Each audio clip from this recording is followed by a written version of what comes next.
Between the years 1965 and 1967, the American Charles Hall served as a meteorologist at Nellis Air Force Base within the famous Area 51.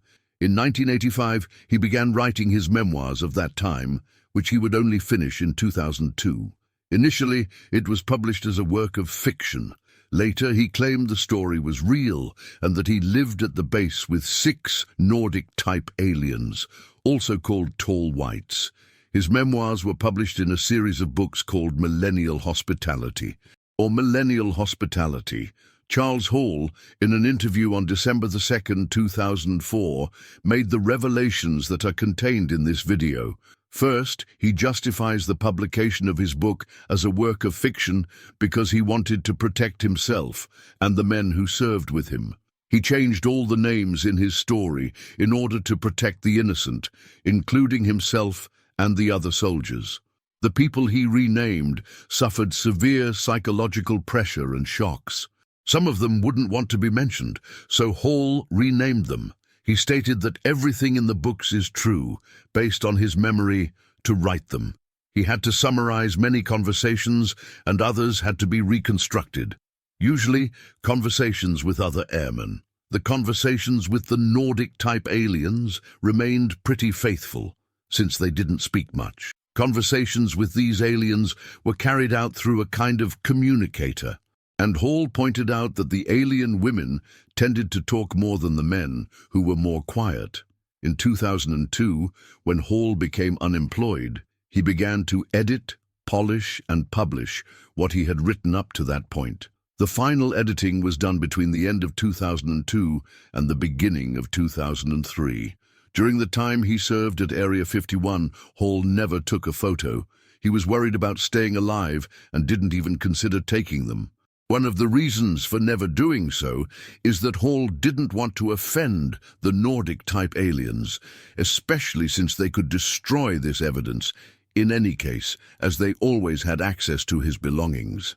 When asked if he knew of the existence of any photos of these beings, Hall recalled that he had seen photos in a paperback book published in 1990, which he believed to be unreal, but he didn't remember the name or the author of the work. He stated that he was never approached by any U.S. government agent not to disclose the events he witnessed at Area 51. Justifying that, as a meteorologist, he was never part of a secret project where security oaths were made. The orders given to Hall were secret, but nothing he did was ever classified as secret. This was a decision made by a committee, including the Nordic-type aliens and others at the Pentagon. The idea was that Hall would be free to interact with the aliens without being continuously briefed. Hall said that the generals would do anything to obtain technology transfers from the aliens, allowing the Nordics to kill servicemen if they were offended, threatened, or harmed by them. He described an incident in his book in which a soldier had to beg for his life after yelling at an alien child. The only reason the soldier wasn't killed is that one of the Nordic aliens went to one of the women of his species, saying that, as the soldier had not hurt the child, the U.S. generals wouldn't understand why she would kill the soldier. According to Hall, another incident of this type would occur around September 1965 near a mountain in Indian Springs, where the Nordic-type aliens have their main hangar. One of the stories used to cover up sightings of these tall beings, they were about 6'6" tall, was that they were big-horned sheep wandering through the desert. During the date mentioned, a hunter who wanted to shoot one of these sheep rented horses and took a friend with him. At a given moment, the men separated, and one of them ended up going toward the hangar where the Nordic-type aliens are installed, and shot one of their children. The aliens ended up grabbing him and handed him over to the human military guards. The human guards then shot at him to kill him, and later found his friend and beat him or put him in the base's prison for approximately 6 weeks. Hall said that normally, if someone appeared unarmed and was just taking a walk or something like that, the aliens wouldn't bother them. Basically, they would only kill if they were threatened. According to him, the U.S. generals would do anything to maintain good relations with the aliens, to obtain technology. They even would never prevent these beings from killing soldiers in case they hurt or do something worse to the aliens. These beings touched technologies like radio systems, communications, but not faster than the speed of light technology. The technology exchange was made based only on technologies that would benefit the aliens themselves. One of these examples would be helped by these beings in the construction of a nuclear-powered ship, but not with propulsion systems for space travel. Anti-gravity technologies that would enable travel in deep space or interstellar travel were not shared. The generals, US generals, sometimes traveled in the smaller ships of the aliens, which over time had their technology shared to be produced on Earth, using materials from here with the assistance of the US military.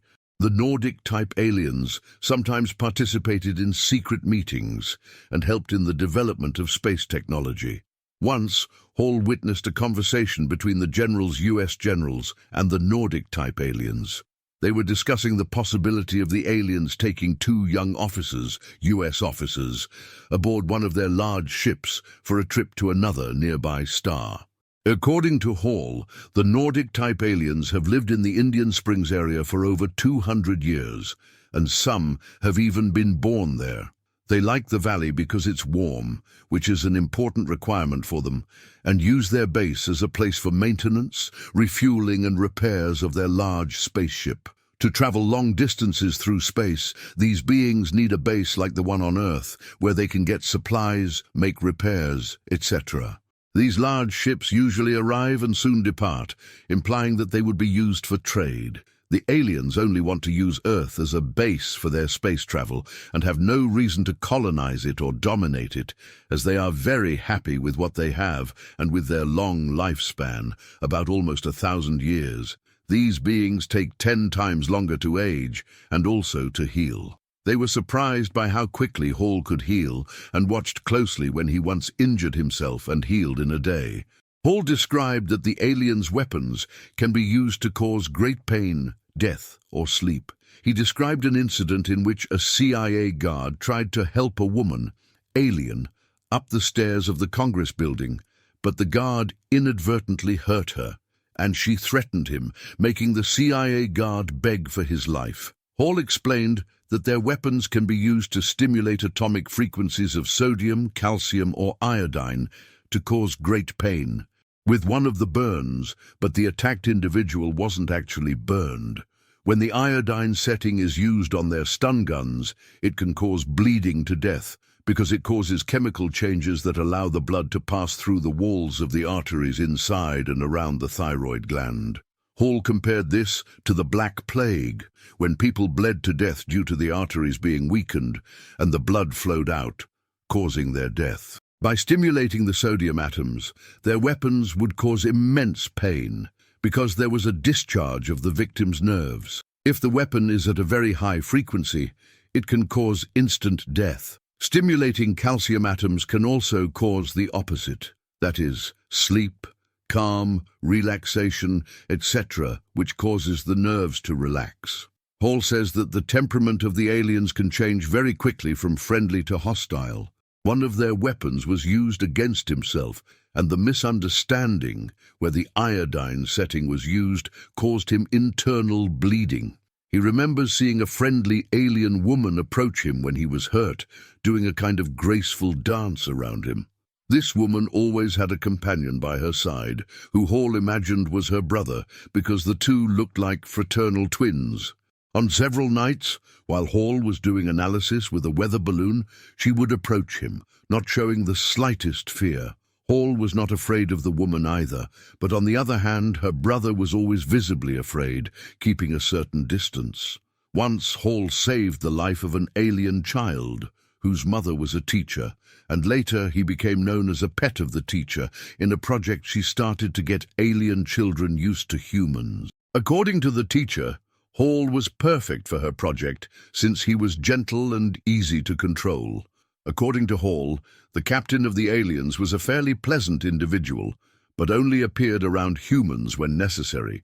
He only turned to humans to the extent that someone would help him do his job. The last time Hall was with these beings was before leaving for military service in Vietnam in 1967. Later, he had no further communication with the Nordic-type aliens.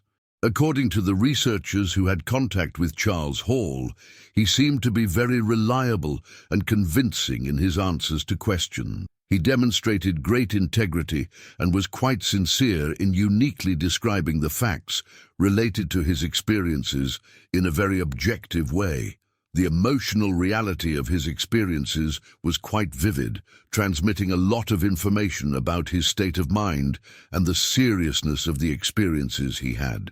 The emotions that Hall described objectively, in great detail, transmitted to what extent what he was experiencing shook his worldview.